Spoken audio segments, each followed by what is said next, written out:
Hello everyone, and welcome to my classic Black Lotus guide. In this guide, I'm going to talk about the spawn location on each map, also some tricks that will make it easier for you to pick up the Lotus, the spawn timers, and macros. I'll show you two maps of each zone. The first map will be when they implemented way more spawn points, and the other map is gonna be how it used to be in the beginning. Alright, so first off is going to be Winter Spring. And these are all the spawn locations for the Black Lotus. Originally, there only used to be 10 spawn points, and back then, the map looked like this. I don't like Winter Spring that much, because the direction you have to run, I don't feel like it's so comfortable compared to some of the other zones. Next up is Sisyphus, and this zone is the one that I prefer the most if I play a shaman or a hunter. I'll get more into that later in the video. The original map looked like this, and in this zone there were 10 spawn points as well. Next up is Burning Steppes, and these are all the spawn locations. This zone can sometimes be good, at least as Alliance, because you can just fly from Stormwind and here. The bad thing, however, is that a lot of people come to this zone when they do dungeons or raids. These are the 10 spawn points that used to be in this zone.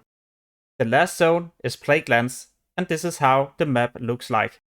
A lot of these spawn locations is either protected by normal monsters or elites.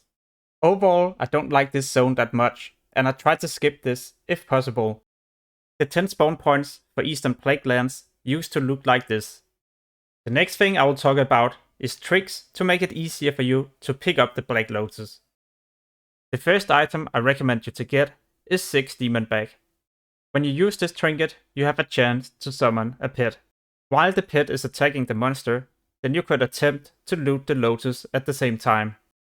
This trinket also has a chance to polymorph the target, and this is going to be amazing to loot the Lotus at the same time. If you play a mage, you can also polymorph another target, so if you're lucky, then you can polymorph 2 targets at the same time and loot the Black Lotus. You can also get this Hilden offhand from Onyxia. This will allow you to summon a skeleton pet, and meanwhile you can loot the herb. Another item that I find useful is magic dust. With this item you can sleep targets. You collect the magic dust from the dust devils in Westfall. These spawn all over this zone, and there's a small chance that when you kill them that you get some magic dust. Another useful thing is to use invisible potions. I do this if there's a lot of elites nearby, so this way I don't have to handle them, I can just skip them and run right to the Lotus. If you can wear leather, then I recommend you to get the Herbalist gloves. These are crafted by leatherworkers and increase your herbalism by 5. On top of that, you can also get another 5 skillers with this enchant. If you play Tauren, then you also benefit from the racial, because this increases your herbalism by another 15 levels. The spawn timers is anywhere between 5 minutes and all the way up to 1 hour. In the beginning of Classic, it used to be 45 minutes, up to 1 hour and 15 minutes. Now that the spawn time is anywhere between 5 minutes to 60 minutes, you pretty much have to be in the zone and constantly farming. Earlier, you could swap to one zone when you knew there was not going to spawn another one for 45 minutes. Earlier in the video, I also mentioned that hunters and shamans is good for Lotus farming. You get Eagle Eye or Farsight, and if you combine this spell with Herbalism, then you can track herbs from a far distance. When you use Eagle Eye, you can see all herbs in the area, and you can also see these on the minimap. The macros that I use to cast Eagle Eye is the following: cast Eagle Eye. You can also make one with cast at cursor, so where you have your cursor marked, you're going to cast this instantly.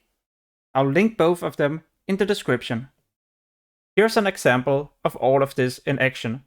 I run around on my main character, and I use a second account to scout on a low-level hunter. I can scout the Lotus a lot faster and increase the chance of me picking it up. Alright, so that's about it for this Lotus guide. I hope some of the information that I provided you was helpful to you. As always, thank you for watching and have an amazing day. Peace.